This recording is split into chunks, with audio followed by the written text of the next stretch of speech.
Tu connais cette sensation qui t'étreint dès que tu te dis « je le ferai demain ».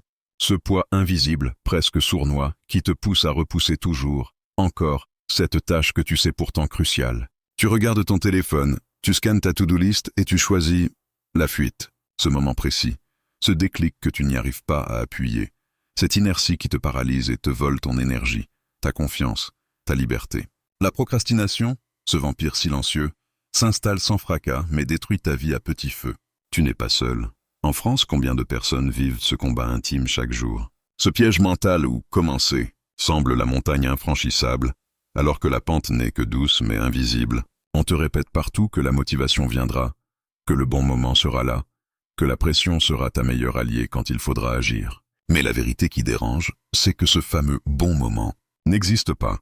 Il est un mirage nourri par ta peur de te confronter au réel. Alors, pose-toi cette question. Pourquoi repousser? Est-ce la tâche en elle-même qui est insupportable ou la peur que tu nourris de l'échec, de l'effort, du regard des autres? Demain, ce sera pareil. Le futur n'est jamais promis. Tu perds ton temps, ton énergie, ta vie. Et c'est ce présent, cet unique instant qui fait défaut à ta volonté. Et si je t'apprenais que la clé pour détruire cette procrastination toxique ne se trouve ni dans des conseils motivants classiques, ni dans des secrets occultes, mais dans une philosophie vieille de plus de 2000 ans, qui a forgé les plus grands esprits. Une philosophie qui te parle de liberté, d'action et d'immédiateté. Cette philosophie, c'est le stoïcisme. Oui, Sénèque, Épictète, Marc Aurèle ont déjà affronté ce combat intérieur. Ils l'ont vu, compris, combattu avec une arme simple mais redoutablement efficace, le regard lucide sur le présent. Sénèque, dans ses lettres à Lucilius, nous rappelle une vérité implacable. Ce n'est pas que nous ayons peu de temps, mais que nous en perdions beaucoup. Tu crois que tu as tout le temps du monde pour agir, forger tes rêves, régler les problèmes. Mais la vie ne te donne qu'une seule chose, éternellement volatile, le présent. Tout ce qui n'est pas fait maintenant est un potentiel qui s'envole. Procrastiner, c'est une erreur de jugement fondamentale. C'est croire que demain existe pour compenser l'inaction d'aujourd'hui. Le stoïcisme enseigne que ce jugement est ce qui t'enchaîne. Épictète disait « Ce qui trouble les hommes, ce ne sont pas les choses, mais les jugements qu'ils portent sur les choses. » Ta procrastination naît de ce biais, ce mauvais calcul mental. Le futur n'est pas un refuge, c'est une illusion dissipée dès qu'on l'affronte. Alors que faire? Renoncer à la réalisation de ta vie? Non, il faut agir. Maintenant, le stoïcisme ne te promet pas un chemin facile. Il ne propose pas un rêve doré. Il t'offre une règle simple, un défi clair, à relever dès 7 secondes. Voici comment, en moins de 30 secondes, tu vas briser le cycle infernal. Première étape, adopte le test de l'action immédiate, la règle des 30 secondes. Dès que la moindre tâche à faire te traverse l'esprit, à peine cette pensée formulée, tu dois initier un mouvement. Pas de réflexion inutile, pas de préparation excessive, juste 30 secondes pour amorcer l'acte. Ouvre ton cahier, allume ta lumière, prends ce stylo, peu importe la taille de l'action. L'important, c'est de passer du rêve au geste, de la pensée à la matière. C'est comme démarrer un moteur mort, la première étincelle suffit à tout remettre en marche. Cette action déclenche le cercle vertueux. Elle réveille ta volonté endormie. Imagine-toi devant une route enneigée. Chaque pas retiré est un engagement vers la destination. Tu arrêtes de te demander si tu peux avancer. Tu avances, c'est tout.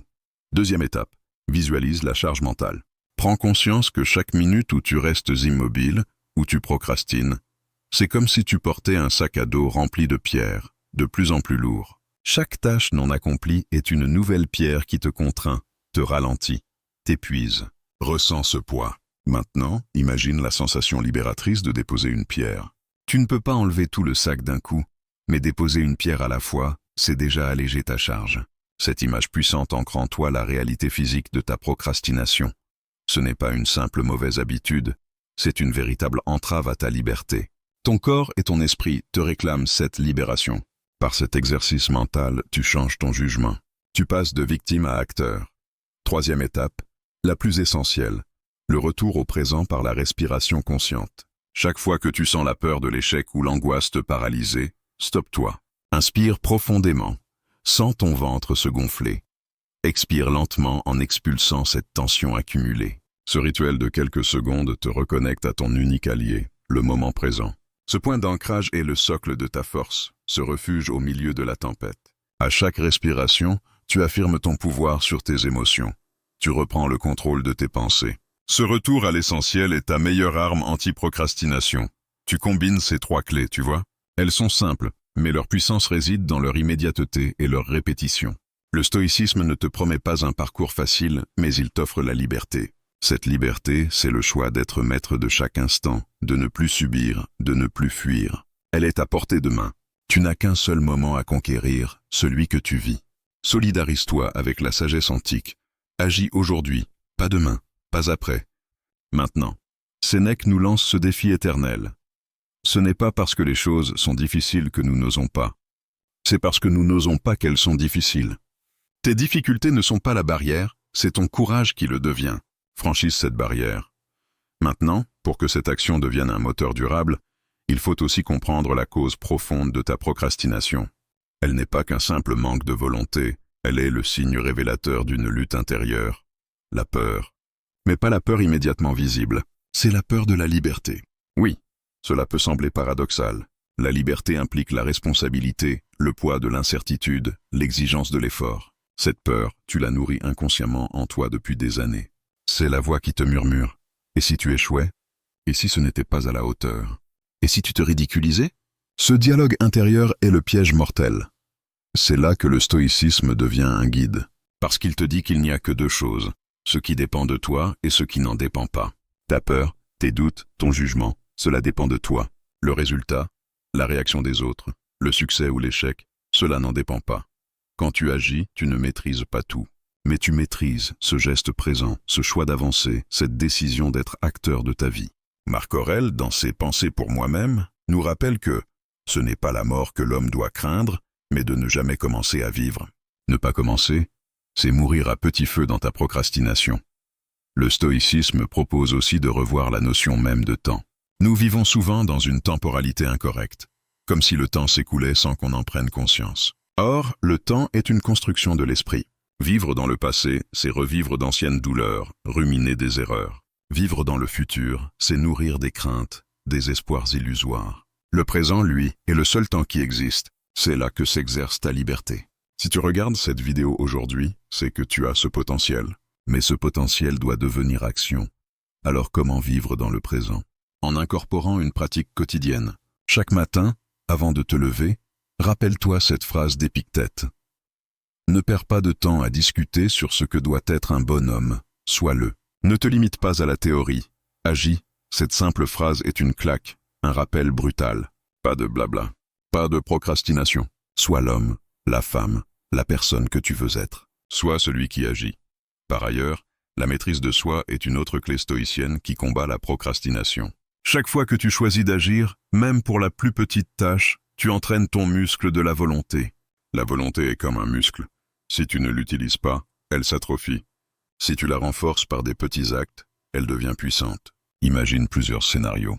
Dans l'un, tu repousses toujours tes responsabilités, tu te laisses dériver. Dans l'autre, tu prends chaque jour un engagement, même minime, pour avancer. Quel avenir choisis-tu? Le stoïcisme t'aide à comprendre que la puissance n'est pas donnée. Elle est construite pierre par pierre, tâche par tâche, action par action. Pour pérenniser ce changement, équipe-toi d'un journal stoïcien. Note chaque soir ta plus petite victoire contre la procrastination. Cela te permet non seulement de mesurer tes progrès, mais aussi d'ancrer en toi ce que tu as accompli. Le cerveau a besoin de reconnaissance pour réécrire ses circuits. Ce journal te sera un allié précieux dans ta transformation, un miroir infaillible de ta volonté.